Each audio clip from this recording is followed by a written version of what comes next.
Hey everyone, Siddharth here again, and today we will be solving uh, this question again because in the previous video I have solved this question using a simple intuitive approach in a linear traversal. Now we will be solving this question using cadence algorithm as I had said in the previous video.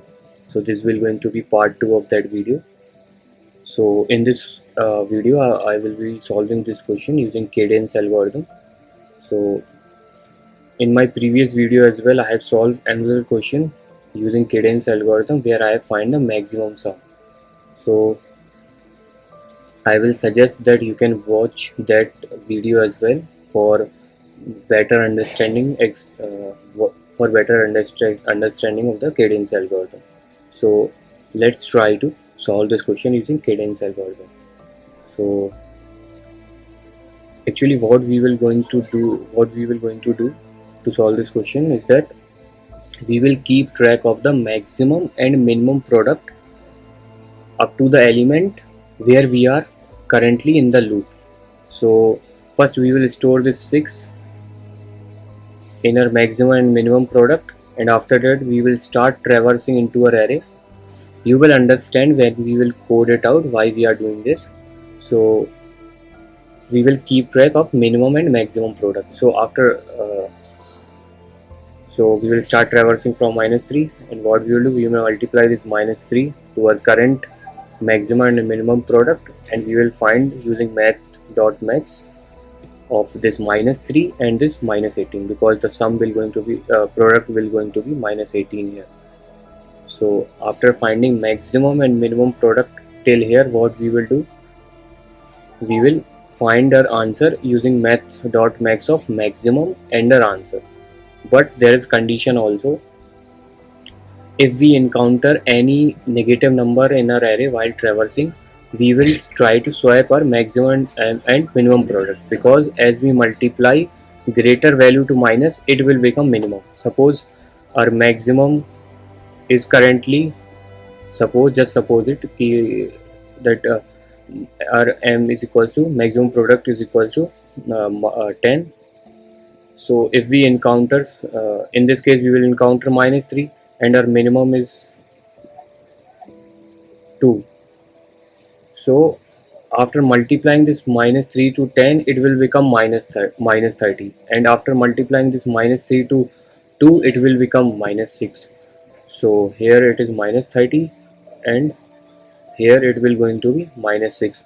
So guys, you can see -6 is greater than this, and we want the maximum product, so that's why we have to swipe the number. And in the next traversal again, if we encounter -1, we will again swap this number, because after multiplying a negative number to lesser number, it will become greater. Suppose after swiping this, our maximum become -6 and our minimum become -30.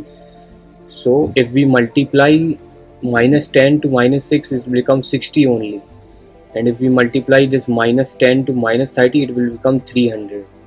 So that's why we have to swap these numbers. So that's the swiping that we are doing, it will take care of these negative numbers so that we can find out the maximum product.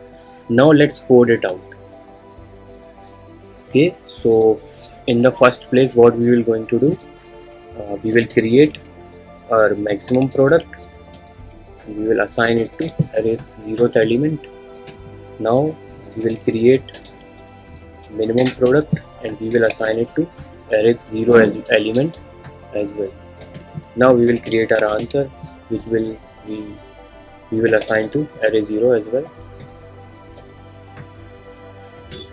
Now we will start traversing into our array. So for to 1 less than n I plus plus. Now what we will do, we will check if we have to check, if the number that we have encountered is negative or not. So array I is less than 0, then what we will do, we will swap our maximum and minimum. So let's create a long temp, because data type we have to keep long, and we will initialize it to maximum product. and after that our maximum product gets secured. Now we will put our minimum value to it, and in minimum value we will put our temp. Okay, so we have swap our element. Now we have to find our maximum and minimum product. So maximum product will going to be math dot maximum of our current element, and we have to multiply a current element with maximum product.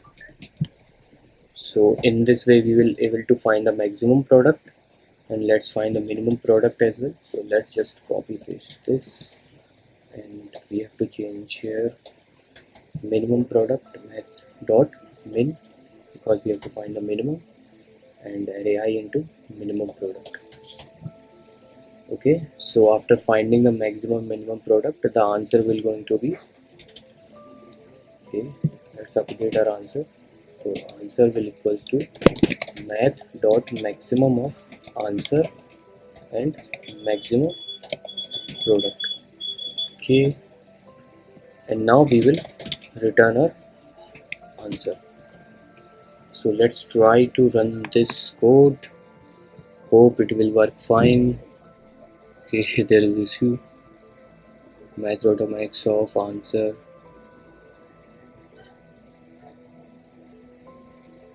math dot max of array I and array I into maximum product. So where is the mistake? Array 0, minimum product is array 0, answer 0. Array I is less than 0, long term maximum product, minimum product 10. Okay, here's the problem. We have to apply comma here instead of this dot. Okay, now it will work fine. Okay, let's try to submit this problem.